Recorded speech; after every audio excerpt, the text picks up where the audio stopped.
Firstly, we have Ade with us on stage. Ade lives and works in Jakarta, Indonesia, as an artist and curator. In 2009, he became artistic director of Jakarta Biennale, and since 2013, he has been executive director of the Jakarta Biennale. He also founded Ren Grumpa, an artist collective platform in Jakarta, with 5 local artists. Ade, please.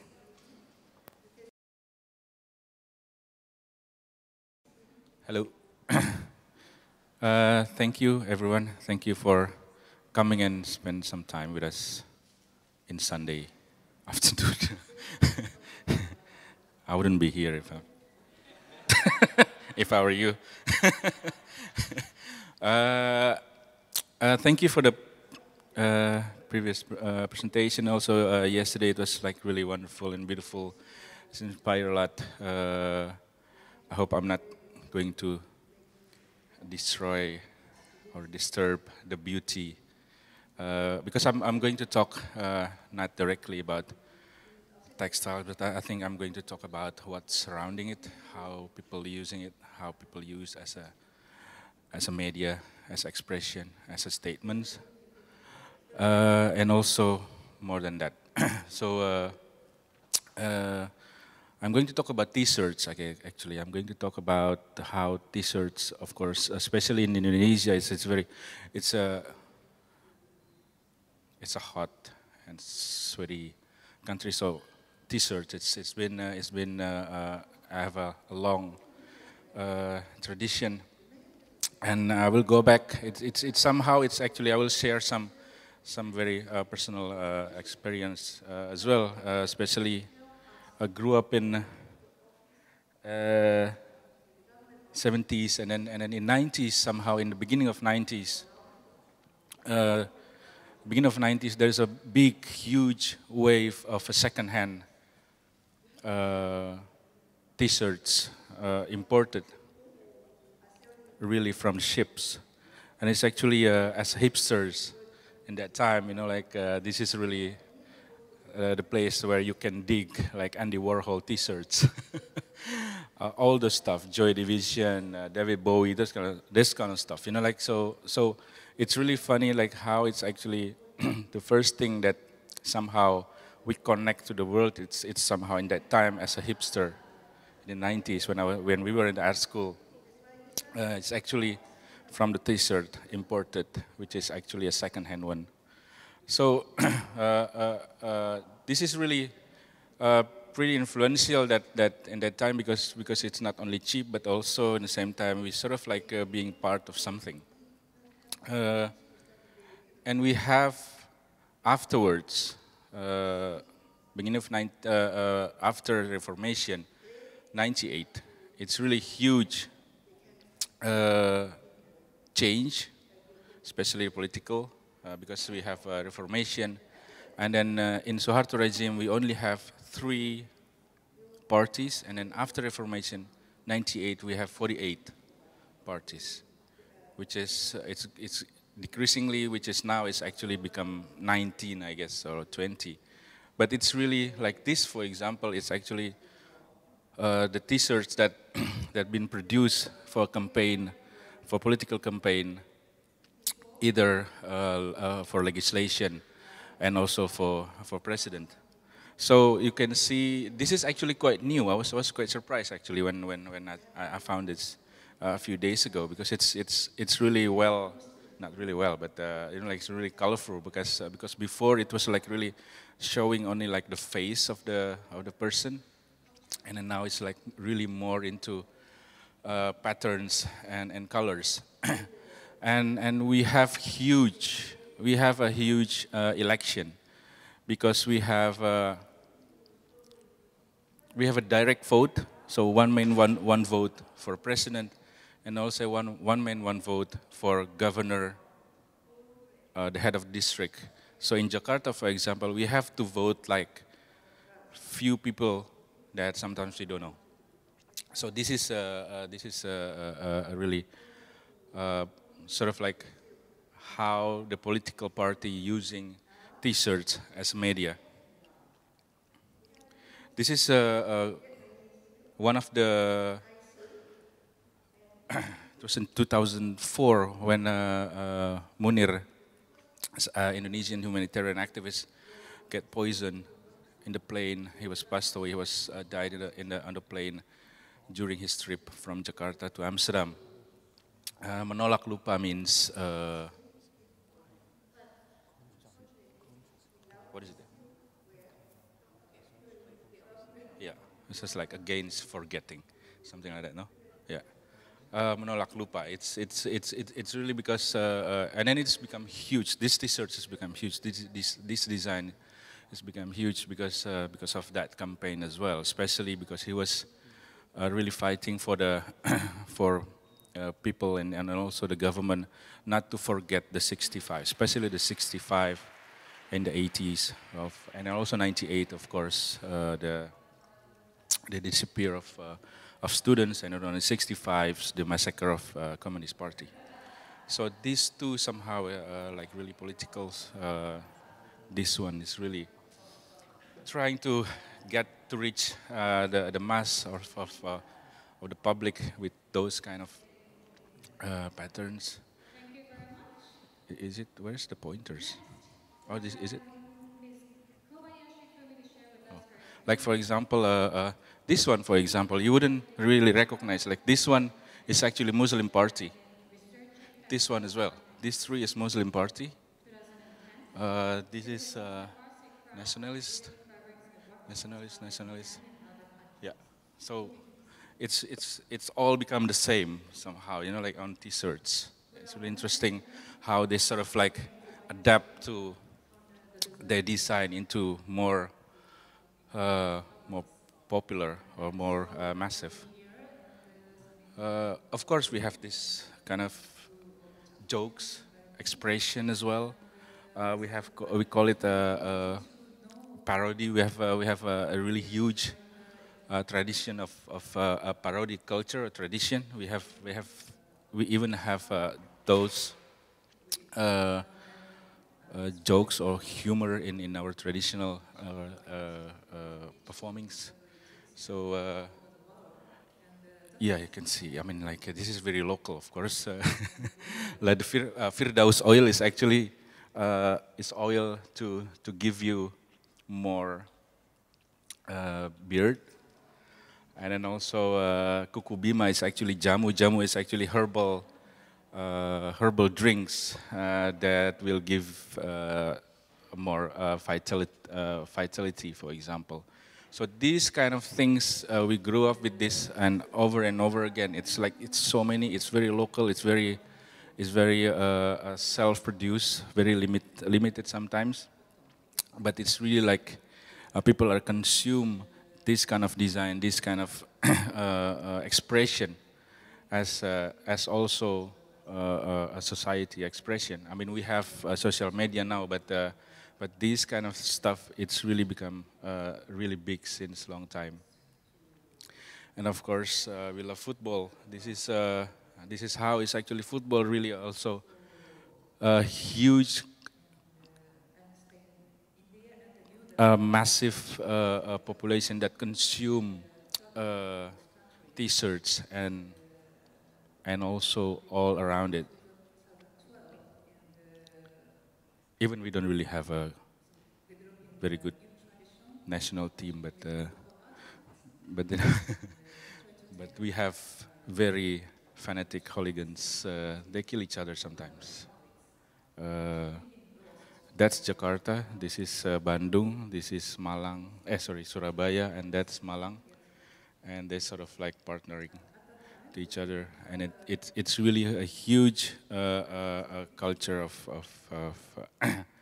fanatism in football, because again it's about identity. Once again, of course, music is very important for us, and the one that really embracing T-shirts or clothing, of course, most of it, but I'm here like really interested in metal, for example, because we have a huge metal scene, and this is some of them is most of them is Indonesian local band, and and it's really start also from late 80s until now, which is passed through the generation, and the aesthetic is there and it's even stronger. What really interesting is actually some of them is even embrace the iconography of Islam, for example, as in their campaign. So I would, in relation with the music, I will go back to 60s, 70s, 70s with Benjamin S. Benjamin S. is actually one of the comedian and also very good movie actor and also singer. That in that time is always the issue or the theme of the either music or movie is actually about early urbanism. Someone that coming from the village and going to the city, and then also how they survive. The value are crashing, the experience are crashing, that kind of stuff. So this is really becomes sort of like a really local icon. And all the fans is actually like really mixing it, putting it as become international, or like replacing the international or global heroes. You can see some, yeah. This is him actually, Ben Harrison.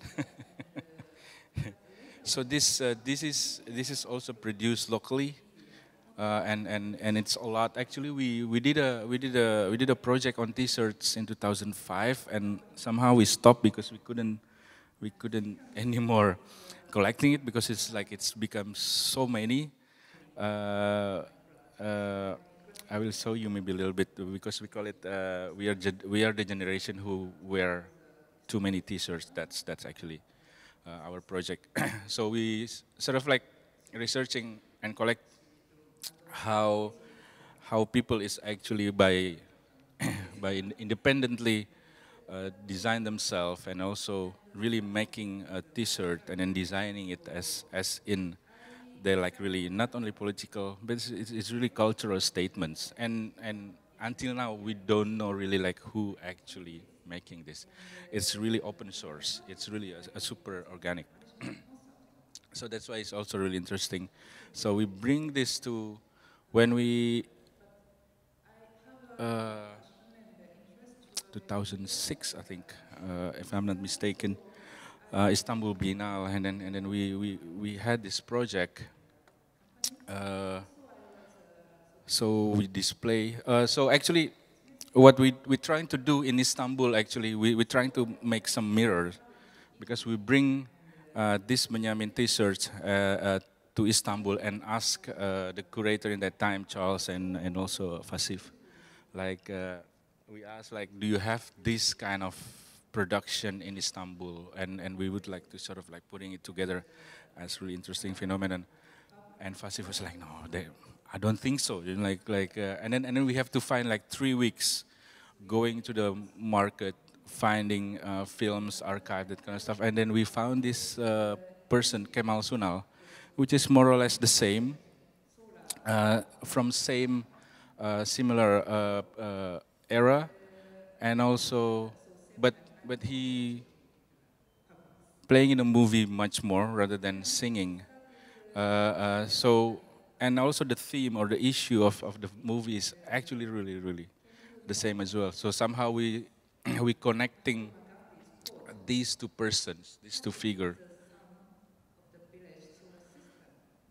So if you see this and this, you know, this is the the posters of the movie of Kemal Sunal. And we produced this. It's actually more than, I forgot, like maybe 10 or something T-shirts. And we put it quotes from the movie to the for the T-shirts, and then we actually exchange the T-shirts into with many people in the on the streets, and then also collecting their stories, which is actually become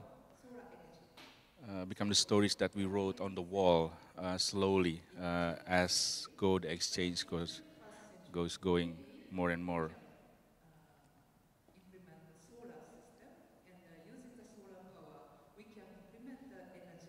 So if we see that's the people that we made an exchange with T-shirts, and also it's red and white because it's really typical. You know, they have this red and then also moon and star white symbol.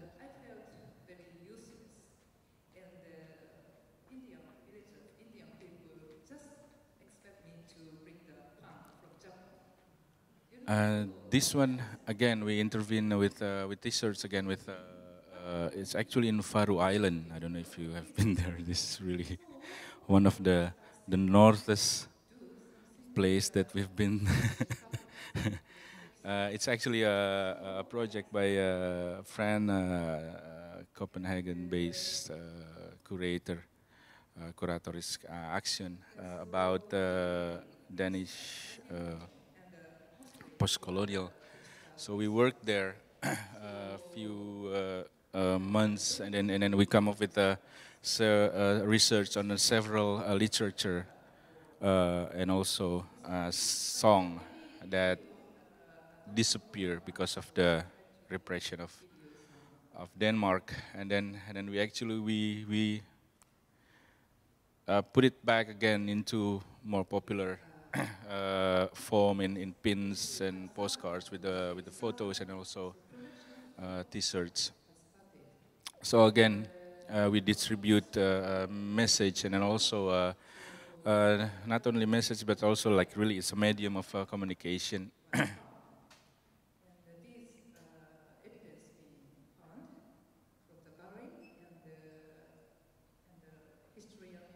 So this is maybe the first time they see some colored people there. So we walk around, and then they're quite surprised with that. And also we put a lot of posters that's actually showing our neighbors in Jakarta. This is and then we move our collective Ruang Rupa. We move from a house to this big warehouse in 2015, and then it's really about also making or developing ecosystem. So we get together with 5-6 other collectives, and then organize a lot of things in the warehouse, and also now we even setting up school that focus on collective studies, and this is actually really interesting how, for example, we finally can make something like this from a small and really a little research on illegal or black market, a pop-up market in Jakarta, and then slowly growing into a real market. We did a project on pop-up market in Jakarta, which is really interesting how it's actually become sort of like its own network, and also in the same time can go and temporarily move from spot to the other spots, and then also we did that mapping, and then at the same time we trying to reproduce those kind of knowledge. So and then once we did like a small market for the people or for the friends actually in the beginning, and then it slowly is growing up, become like really big. Like for example, this one, it can contain like 200 until 250 stalls, and then mostly, of course, fabric and cloth based, either home production or second-hand. In this space, we also organize a lot of exhibition, and also, like usual, music and party. So I will leave you with the.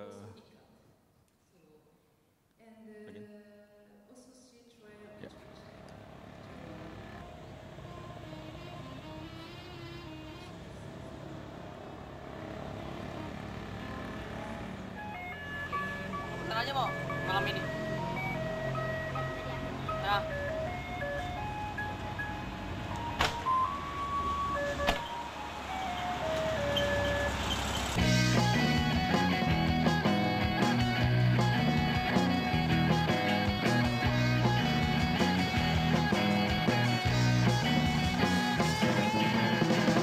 Mimpi indah tadi ku semalam kakek nenek rumah biru nan bergadang. Piring-piring terbanglah piring lewat rumahku terbang menyala nanti ku tembak nanti ya ya yau. Ini kasih kamar. Ini juga t-shirt tas tanda serius. Silakan masuk, masih ada baunya. Masih ada bau. Masih ada Diamond. Hah? Koleksi Diamond, oh bukan? Ini koleksi siapa? Koleksi Pel.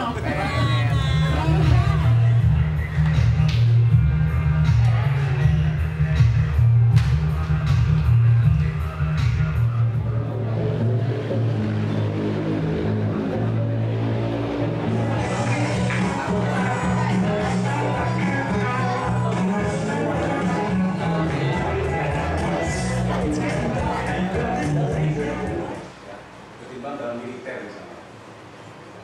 Dalam militer itu saya kira belakangan. Tapi seniman terlebih dahulu lebih memahami konteks nasionalisme.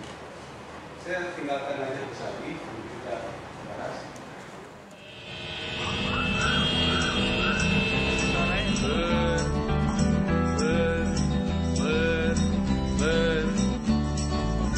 Bergentayangan sejak dini hari dari semua sudut kota ini, menghindari panas matahari dalam lomba berburu rejeki. Tak ada lagi yang berjalan kaki, naik bajai atau metro mini. Semua orang punya motor satu, dari majikan sampai pembantu. Oi, Jakarta Motor City, semua ngebut tak terkendali. Spion mobil disikat, trotoar diganggangin. Tak takut mati, apalagi takut polisi. Maaf dek, Anda tidak takut saya? Coba sekarang keluarkan surat-surat. Surat-surat, ini juga ada nih surat nikah. Ini juga nikah yang nikah siri, gak apa-apa kan? Tak diperlukan gelar sarjana, apalagi ijazah SMA. Asalkan kau bisa naik sepeda, bayar DP murah, motor bawa ke rumah. Sudah banyak yang menjadi.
Goedenavond, dames en heren.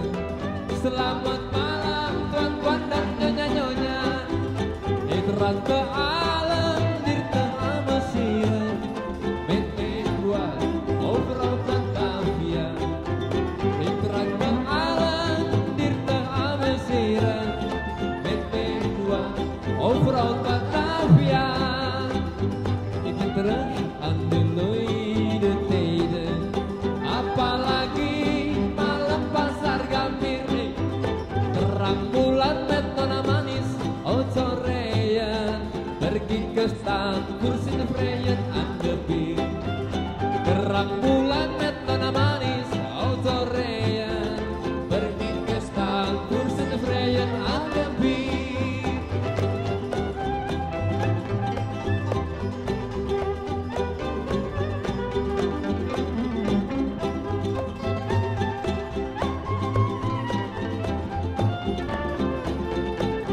People actually can do karaoke in that tent, so it's like really attracting a lot of people to come and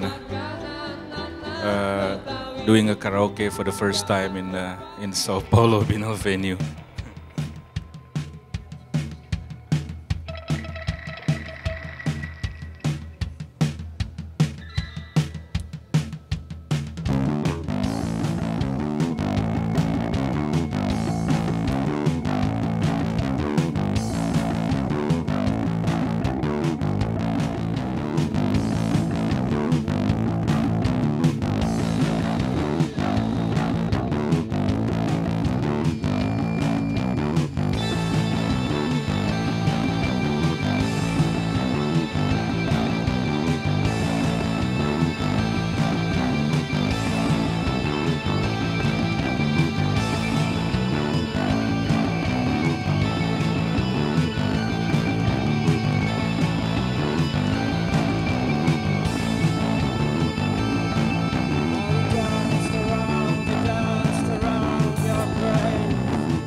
Thank you.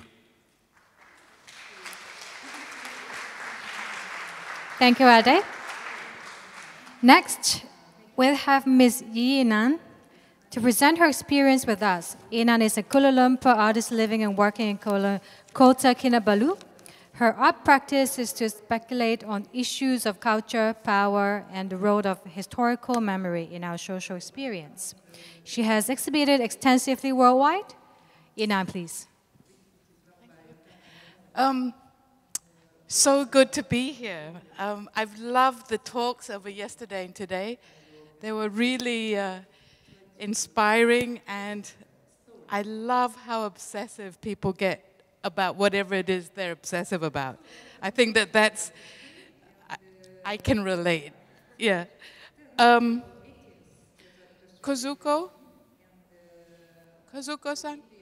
Ah, yes. I was really inspired that you showed family photos. Hey, that's not mine. Wrong way. Oh, I held it backwards. I was so inspired that you started your talk yesterday showing baby photos and including your family. So last night, after yesterday's talk, I rushed home and made some changes, and I decided to include some personal photographs. These are my parents, Stan and Amy Jean. I am a direct result of the colonial period and the Cold War. because my father, who comes from Sabah in the northern part of Borneo, his father is from Wei Highway, northern Shantung. And my grandmother there is Kadazan from Sabah. That's my partner, Joe. In February, it'll be 21 years. So we're like grandma and grandpa to a lot of kids. And he runs the Rice Cooker Archives, which with Ade's presentation just now, you can see how rich the music scene is. So Joe's archive documents youth culture with a heavy emphasis on punk rock, with activism, youth culture, flyer culture. He collects some T-shirt designs, because like Ade pointed out, it's such an important part of youth culture. But anyway, all the money I make in artwork goes to fund the archive. Yeah, I call it money laundering. Yeah.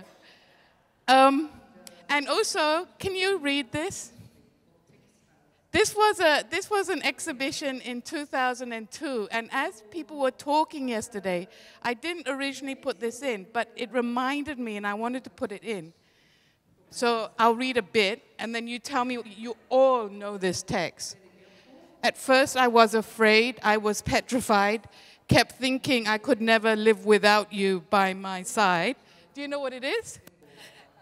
So these are song lyrics. So in this installation here, these are photographs from a photographer called Mr. Tham Hong Lam from the Packard Photo Studio in Malacca, which was established in 1959.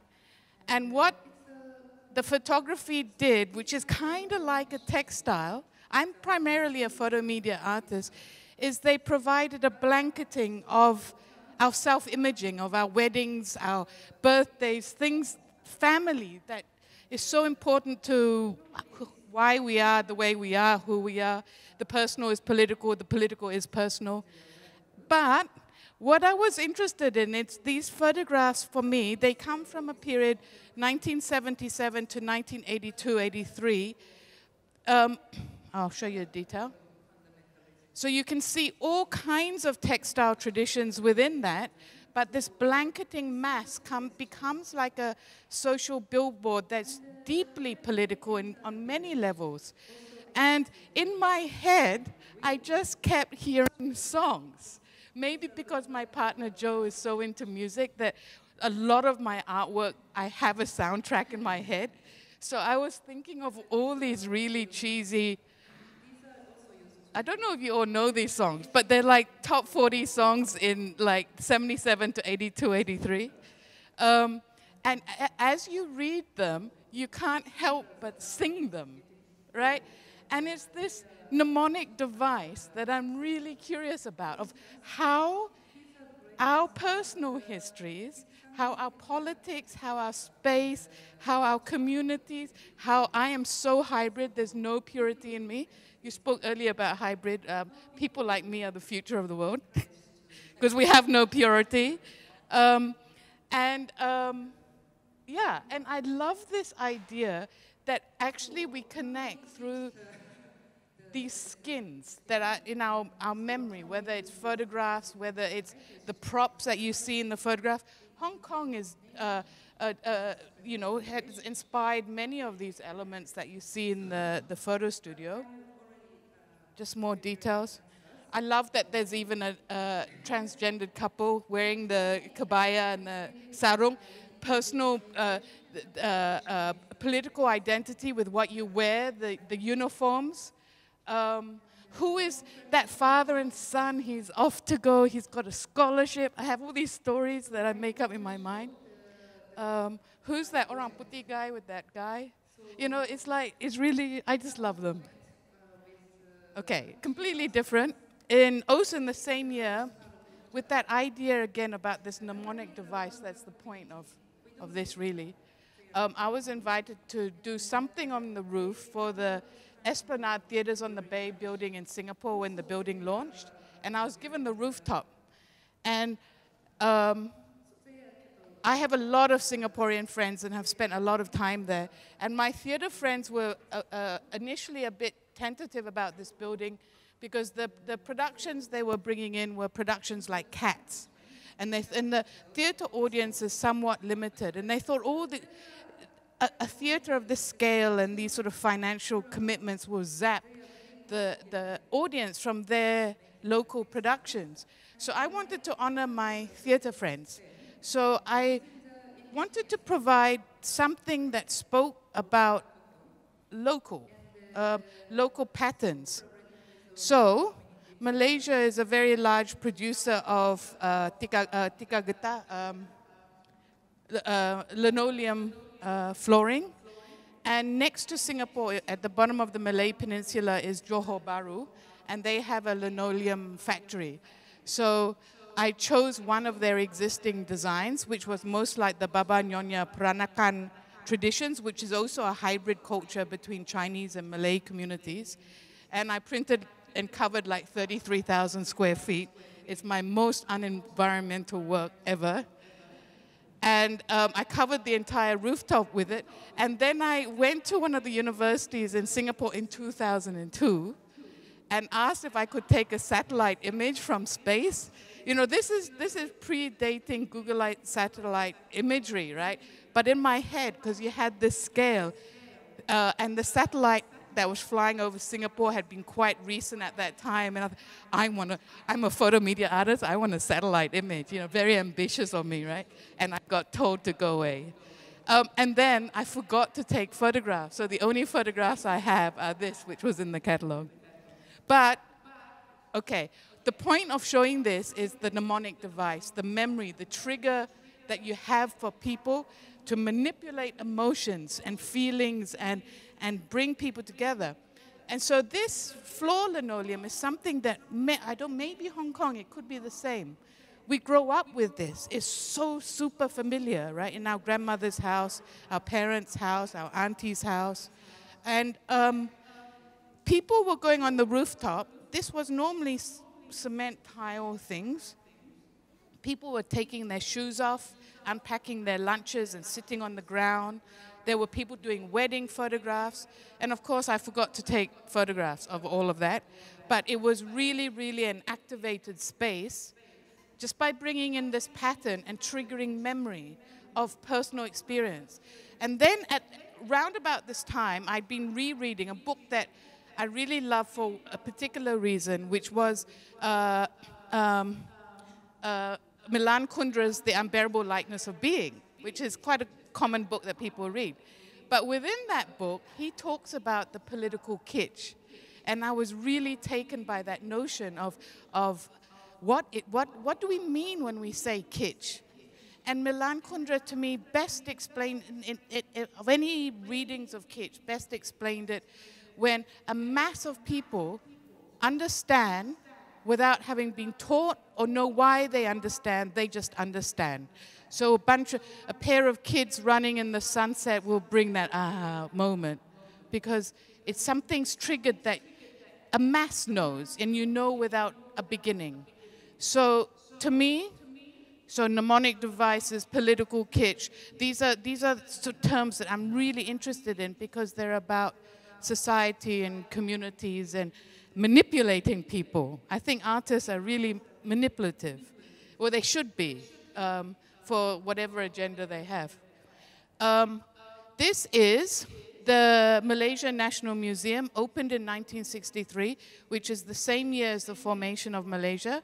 The front of the building is by Chong Lai Tong, and it is a design that is made out of Italian mosaic tiles, and it's inspired by batik modernist paintings of the time. These are the mosaic tiles. They contain, there's dates there somewhere. Maybe those ones, you can see 1720, 1941. That's the Japanese occupation for our dear Japanese friends. Yeah. I say that with love. Yeah. But the interesting thing for me as a Bornean, the Federation of Malaya had achieved independence from the British in 1957 and were essentially already a nation state. the country of Malaysia, along with Singapore at that time, was only formed in 1963. But there is there's no direct reference at all on the National Museum, built and opened on the year of the formation of Malaysia, that remembers Borneo at all. So all the elements here, I can pinpoint to various craft and traditional habits or traditions that you find in the peninsula, but you do not. But it's not or for Chinese community with lion dance. But there's no specific Bornean voice. So just hold that thought. That's the National Museum. That's the politicization and the imagining of what the nation state is, of kind of that mnemonic device, political kitsch, gathering these words, yeah. That's the kind of stuff that makes you know who you are, right, without knowing. Yeah. This is the kind of batik paintings that were modernist batik paintings at the time of the formation of Malaysia by a man called Chua Tian Teng, who came from China, but is known as the father of Malaysian batik art. They're really rather wonderful in their own right, but they're highly kitsch in the political kitsch sense. So to me, they kind of invent nostalgia. They're not made for a now. They're kind of made for the future, for you to look back and go, oh yeah, we're a country now. So it's highly manipulative. And I love it. I mean, I love that I'm aware that it's highly manipulative. If you're not that aware, I think it's highly dangerous.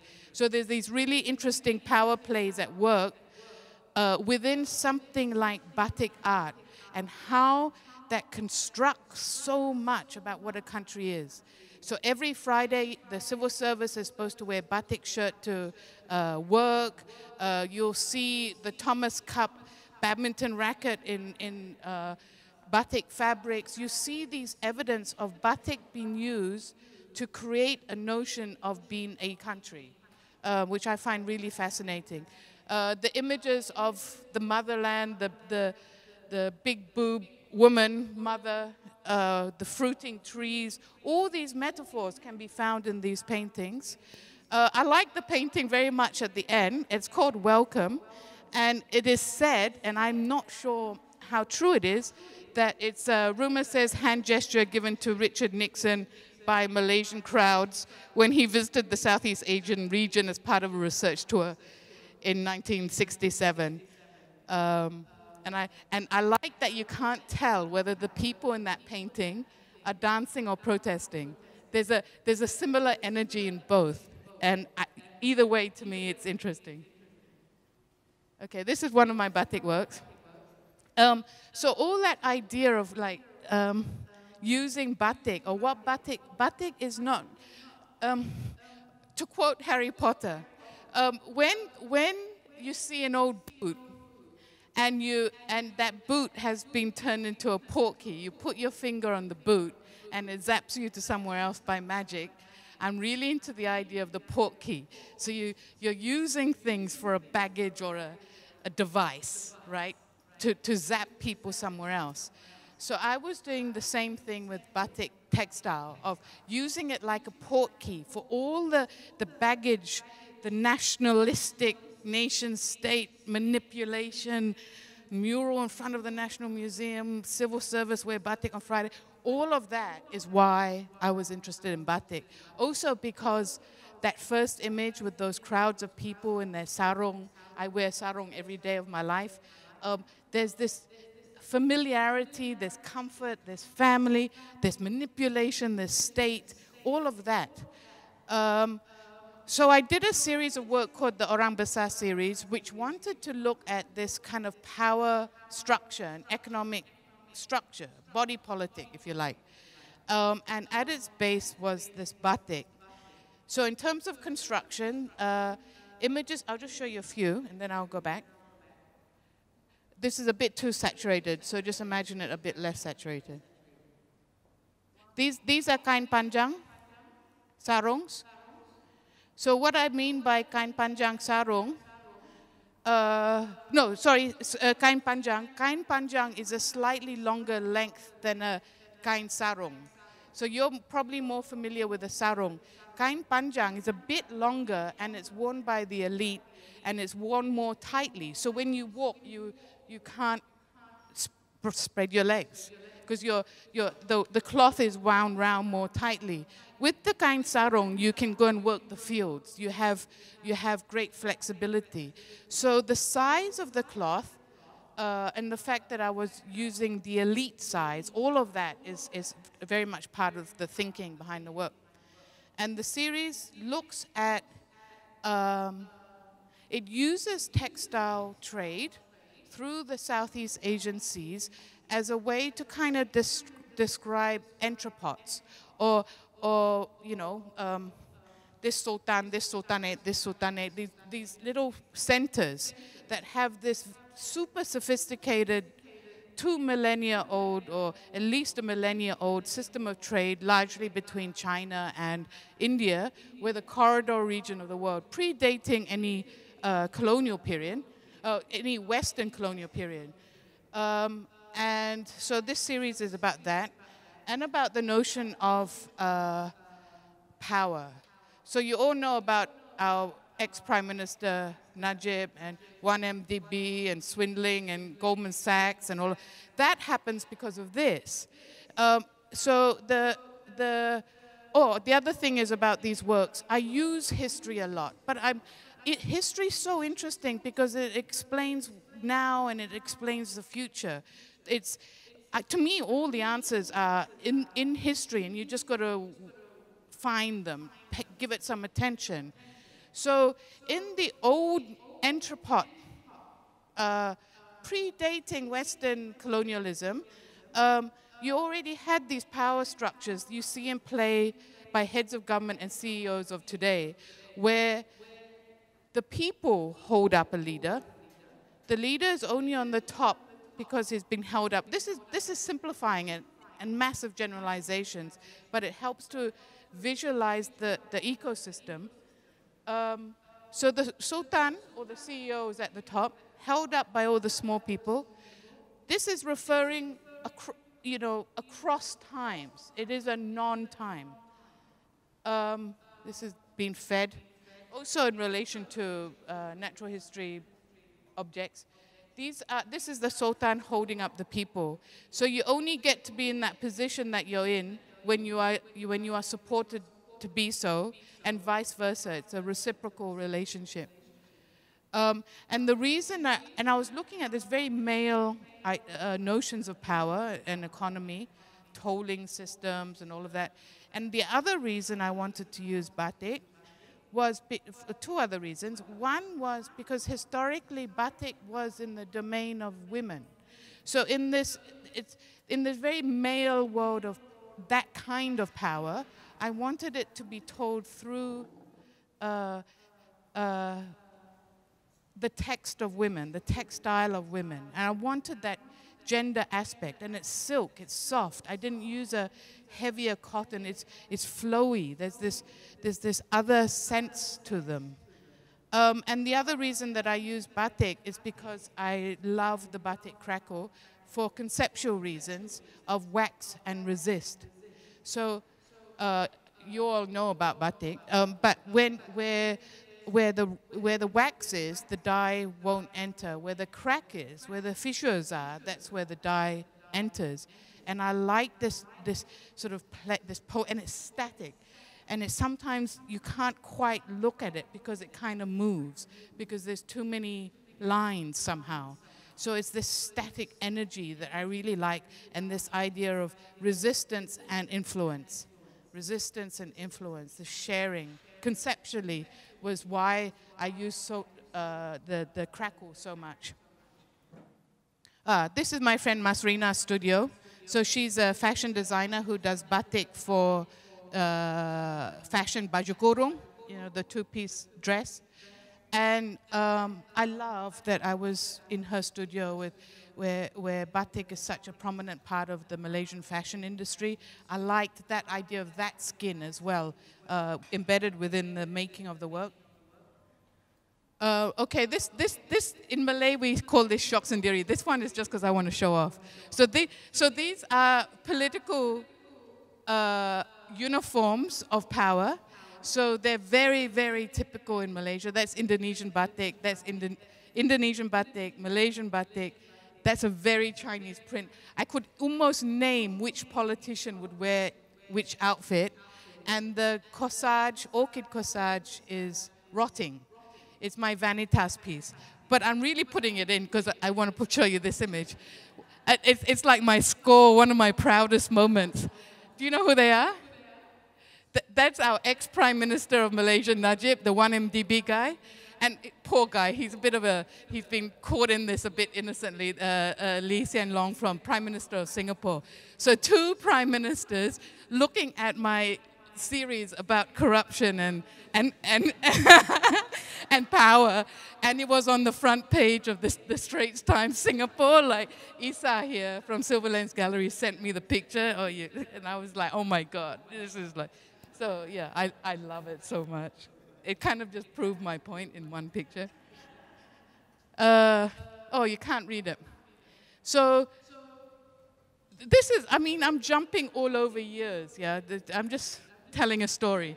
And this one is, I wrote an essay on batik, on Malaysian batik art, modernist batik art predominantly, and the shaping of the nation state for Narratives of Malaysian Art, Volume 1, edited by Rogue Art.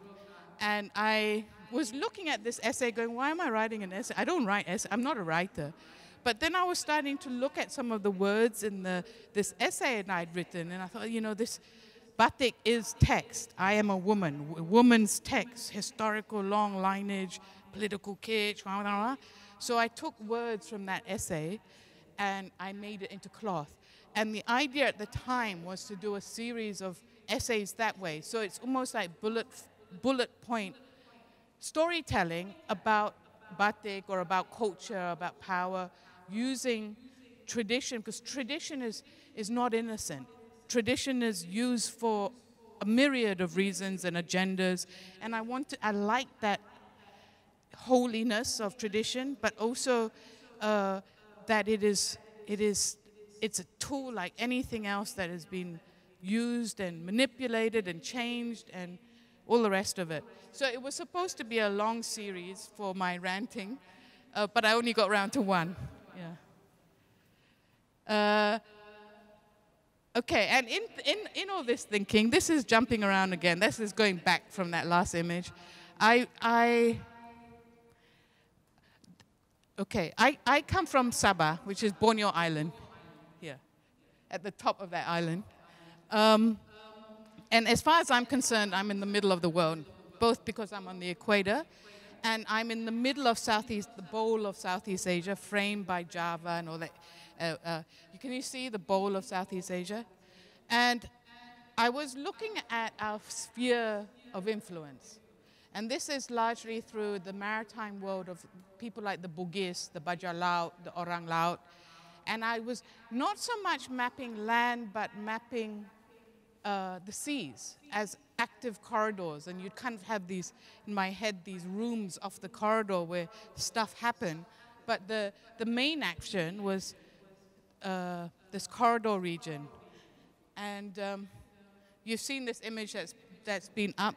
And so I took it through that batik process of die and resist, of creating the moment, this idea of extreme exchange.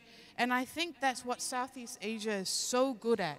You know, from your Cape Malays to your Easter Island influence, all of this, you know, Japan, China, this is Chinese silk, Japanese indigo.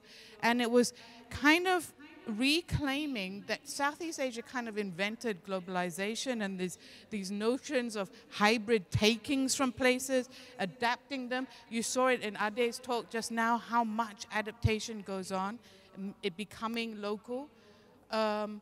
And I mean, I don't need to go on about all the notions of transnational with textile and trade, and you all know better than me. But essentially, this is mapping it's called fluid woe, and it is mapping precisely that fluidity, but at the same time, again, wax, dye and resist.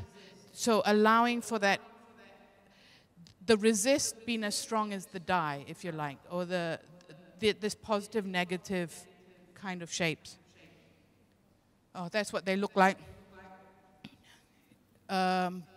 Empires, that's YBs. Those are my protesting buffaloes in the shape of a billboard. Okay. This is my Mount Kinabalu. How am I doing for time? Okay. This is as you fly across Sabah from Kota Kinabalu, my hometown, across to somewhere like Sandakan, which is on the Sulu Sea. And you travel from coast to coast, and you cross this land. And this mountain is super significant for me and my grandmother's people. When I die, you can go on Mount Kinabalu, say hi to me. That's where my spirit will be. I call Mount Kinabalu my compass to home. And traditionally, Kadazan Dusun communities were built. This is in 2007 in the Sulu Sea, Pulau Maiga, the Samada Laut, Baja Laut people. Incredibly beautiful place, changing extremely rapidly. But when I was there, I met these weavers who were making the amazing Samada Laut, Baja Laut, Tepo-Tepo mats, called banigs in the Philippines, Tika in Malaysia. That's a Mengkuang Pandanus plant.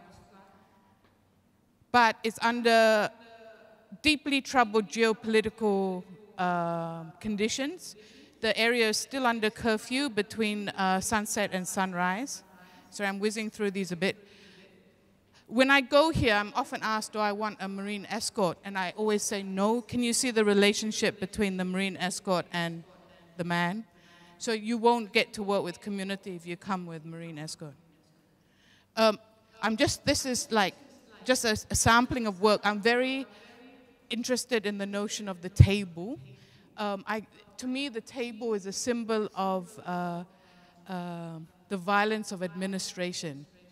Normally, we think of violence being with a gun or something violent like that. But I think that administration is just as violent. Whether it's a surveyor who surveys land or a photographer who photographs ethnographic images and tells you who you are, whether it's education and how that influences you.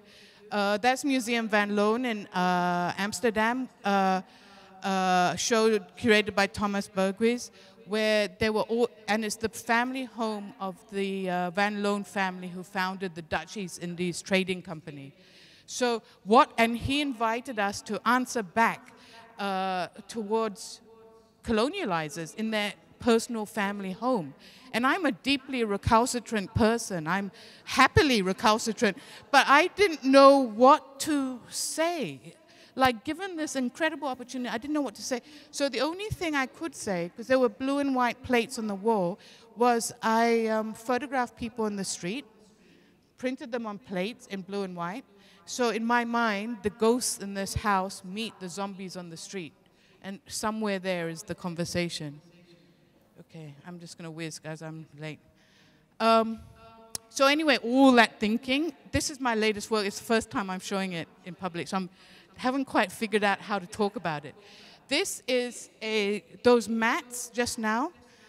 I'm really into the idea of a mat. A mat, think about a mat. A mat is an architectural space that invites communal gathering to become activated by something. So on its own, it's a utilitarian object that doesn't really have very much significance other than its making and its beauty in that way. But I'm interested in the notion of an activated space or activating a space. So, and often the colorful mats are actually the ones used at weddings and Hari Raya celebrations. They're not the ritually significant ones. It's the plain mats which are often used in ritual. And because I'm from Borneo, I have to put myself in. That's me. That's my sister. That's my grandma. This is my grandma's Kampung Nambazan in Sabah. this is the black and white photos, 1974, color 1981. We're sitting on the Mengkuang mats. Mnemonic device, the linoleum, we remember this. I remember this. And when we talk about feelings from when we've seen an awesome performance and been triggered in some way, I mean, look at my face, you know. Like, I'm literally descendant from Bobo Hizan high priestesses, right? And I'm like in awe of performance at the age of 3, 4, whatever I was. And I remember those mats, and we still use those mats. And I assume people are more the same than not. So I assume across Southeast Asia, all the hundreds of different groups of people that we have across Southeast Asia, Asia mainland, Southeast Asia archipelago, we all remember that mat. How can that be used and triggered? Okay, this is printed by the Borneo Literature Bureau, established in, I want to say 1959, I think, the end days of the British Empire in Borneo, by Hedda Morrison, who was a German woman, a German documentary photographer who's completely fallen off the radar. One, she's German, this is post-war. 2, she was married to a British, British officer colonial, but she did these amazing books. Now, the Borneo Literature Bureau in 1977-79, reportedly was completely burnt. All the books were destroyed. The entire archive of the Borneo Literature Bureau was destroyed and replaced by Dewan Bahasa Pustaka, Federal Malaysia and Kuala Lumpur's Literature Bureau, in order to homogenize Borneo's indigenous people to be the same people as the Malay Peninsula. And this has happened over and over again. So our school textbooks, we only have 1/3 of, we have a chapter that covers the formation of Malaysia, 1/3 covers the history of Sarawak, and 1/3 covers the history of Sabah. We grow up not learning our history. And we're an oral storytelling culture that doesn't have the written text. These texts, this is in 4 languages, was an incredible archive, one of the good things left by the British, and it's gone. And it's very, very hard to find these books. So I've been collecting these books for many years on things like eBay. Okay, working with them, with me through. This is my first woven project. Tanah means land, and I means water. Together, Tanah I means homeland. It is woven by a community in Keningau, an interior town, by Dusun and Murut weavers. It's made from bamboo with a kayu tuber natural dye. To me, I'm showing you 3 woven works. I've only made 3 woven works. I'm only showing you the only 3 things that I've made. But it's the beginning of a project that I don't quite, I'm getting my head around it. But to me, it's pixel. So this is a highly digitized image, but it's made in a millennia-old technique. And it's very simple, but there's this crossover. I always say that half my life I bekangkang. You stand with your legs apart, 1 foot in one place, 1 foot in another, east-west Malaysia, east-west, north-south, global north-south. I straddle my entire life. And this work is also about that. And there's been this long-running animosity between the land indigenous and the sea indigenous. People tend to talk about indigenous people in one breath, one people. It's not like that. There's all kinds of internal relationships within many, many groups of people. So it's actually demeaning and belittling to swipe one, which of course I'm now doing. But there are these 2 sweeping groups of indigenous, land indigenous, sea indigenous. This is land indigenous. So that's Kak Julita. This is Lily. These are 2 of the women that I'm working with a lot on the weavings.